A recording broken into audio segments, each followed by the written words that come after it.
Salut, c'est Doom. Je vais vous parler maintenant du Lightbowgun.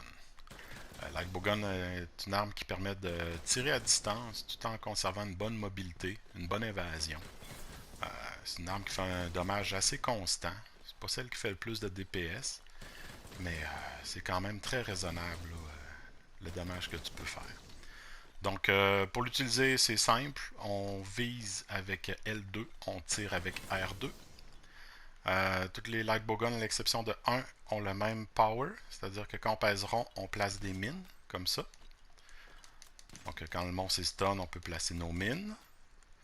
Puis pour les exploser après, on peut faire triangle rond 2 fois. C'est la façon de les exploser le plus vite possible. Là, vous pouvez voir, là, 1119 de dégâts. Ça fait très mal. Donc pour ce qui est des balles, pour crafter les balles, c'est un peu comme le Heavy Bowgun. Vous pouvez référer à ce tutoriel-là là, pour bien comprendre. Aussi, même chose pour le modding.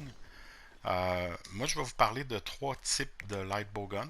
Le élémental, le sticky et le storm slinger. Donc, on va commencer par le élémental. Donc, pour ce type de light bowgun-là, ce qui est recommandé, c'est de prendre le Saphi 7 pour son bonus d'elemental damage. Parce que tes dommages vont scaler sur l'attaque et le elemental damage. Donc, vous voyez, moi j'ai mis le Fire Attack, Resentment, Free Elemental Ammo Up, là, qui permet d'avoir un plus gros magazine size. Ensuite, on va aller voir dans notre gun, ces balles. Ce qu'on recherche, c'est Rapid Fire. Donc, moi, c'est des Flaming Ammo, Rapid Fire. Donc, si c'est la weakness du monstre, là, ça va faire pas mal de dégâts. Puis, ça ressemble à ça quand on tire avec. Pac, pac, pac. Pac, pac, pac. Pac, pac, pac. Donc, c'est pas plus compliqué que ça. C'est tout pour le Elemental Bowgun. Ensuite, ça va être le Sticky Bowgun. Donc, pour ce style de, heavy bowgun, de Light Bowgun là, pardon, le Saphi Aquashot, là, c'est vraiment là, celui qui est le plus utilisé. Là. C'est lui qui a des bonnes sticky. Tu as des level 2 ou des level 3. Il y a deux façons de jouer avec. Là. Il y a une façon plus no-brainer avec les sticky 2. Je vais commencer par celle-là. Ensuite, je vais vous montrer celle avec les sticky 3. Donc, ça, c'est mon build.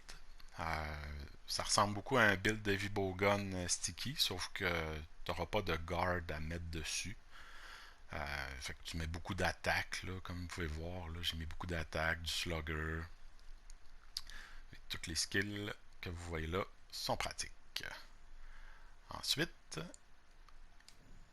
on va le mettre à l'épreuve. Donc, on prend nos sticky 2. J'ai mis 4 reload speed comme mode. Comme ça, mon reload, il est quand même pas si pire. Mais ce qui est plate, c'est qu'on est comme statique quand on tire les sticky 2. Faut faire attention. On peut pas bouger pendant qu'on tire. Et ça, c'est du dommage qui est quand même très bon. Puis qui fait abstraction de toute résistance là, élémentale. Ça va toujours faire le même dommage.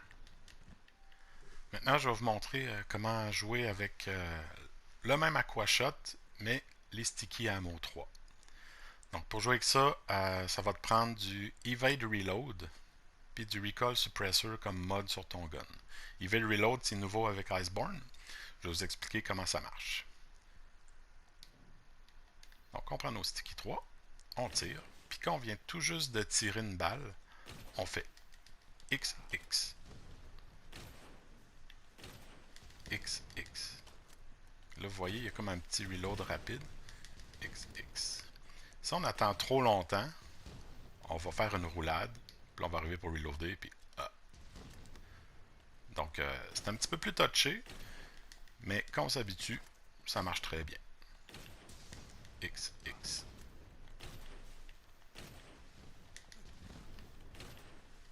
XX. Et voilà. Donc c'est comme ça qu'on joue avec les Sticky 3. Maintenant, c'est le temps de vous parler du Adept Stormslinger. Ça, c'est une arme unique que tu peux aller chercher en faisant un événement de Horizon Zero Dawn. C'est un light bowgun qui fait extrêmement de DPS. C'est beau à voir, mais il faut faire très attention quand on joue avec ça. Donc moi je suis allé Safi 7 encore pour gagner du Elemental Damage. Parce que ce gun-là il scale sur l'attaque et le Elemental Damage. Vous pouvez regarder mon build. J'ai mis Thunder Attack, des buffs d'attaque, puis Focus. Focus très important parce que tu as un Power Source Mode qui est unique à cette arme-là. C'est qu'au lieu de mettre des mines, tu tombes dans une espèce de Power Mode spécial que je vais vous montrer, puis c'est ça que tu veux utiliser a priori. Puis Special Ammo Boost, ça fait que ce Power Mode-là, unique, fait 20% de plus de dégâts. Donc le skill s'appelle True Shot quand tu vas le chercher avec des décos. Donc je vais vous montrer ça ressemble à quoi. Donc ce gun-là, t'es comme pris avec des espèces de Thunder Ammo bien basic là, qui traversent. Là. Ça fait quand même pas pire de dégâts, mais c'est comme plate à jouer. Sauf que quand tu pèses rond, là tu tombes avec une mire spéciale. Puis c'est là que ça devient intéressant. Tu gardes le piton enfoncé. Puis là, vous voyez, je garde tout le temps les 3 dernières balles. Pac, pac, pac. Regardez les dégâts. Pac, pac, pac. Ça, contre un Devil Joe, là, c'est magique. Donc, c'est comme ça que ça marche. Il faut juste faire attention. Si on va jusqu'à la dernière balle, paf, il nous pète d'en face. Donc là, t'as un peu mal pris, tu pognes une max potion. Ouais. Donc, il faut faire très attention avec le Power Source Mode. Fait il faut regarder sa mire. C'est ça le truc. Puis compter ses balles. Donc, 1, 2, 3, 4, 5, 6, 7, 8. 1, 2. 1, 2, 3. Faut pas aller jusqu'à la 9e balle. 1, 2, 3. 1, 2, 3. Donc, c'est comme ça qu'on joue avec ça. Avec les monstres qui sont Weak Thunder, ça fait vraiment la job. Donc, c'est tout pour le Light Bowgun. J'espère que vous avez apprécié. On se dit bye bye.